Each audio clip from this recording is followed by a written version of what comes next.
தெரியாதனமா முருகான்னு சொன்னா அவன் மேல தீராத காதல் வந்துருமா முருகப்பெருமானுக்கு. தெரியாம சொன்னா நம்ம அத்தனை பேரும் தெரிஞ்சு சொல்றோமே, நம்ம மேல சாமிக்கு எவ்வளவு பாசம் இருக்கும், எவ்வளவு பாசம் இருக்கும். அவரா நம்மளை கைவிடுவார், அவரா நம்ம கைவிடுவார். பாடுவார், கை விட்டு விடுவாயோ என்றேன் முருகா, என்னை கைவிட்டுருவியா அப்படின்னு ஓரமா நின்று கண்ணீர் சிந்தனா சொல்லுவார். கையின் மேல் அடிச்சு சத்தியம் பண்ணுவான், ஒருபோதும் உன்னை நான் கைவிட மாட்டேன்னு சத்தியம் பண்ணி சொல்லி பேசுற ஒரே தெய்வம் முருகப்பெருமான் மட்டும்தான், வேற யாரும் கிடையாது.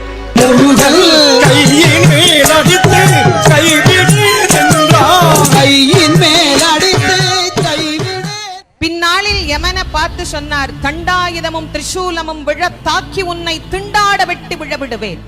செந்தில் வேலவனுக்கு தொண்டாகிய என் அவிரோத ஞானச் சுடர் வடிவாளை கண்டாயடா, அந்தகா வந்துவார் சற்று என் கைக்கு எட்டவேன்னு கூப்பிட்டார்.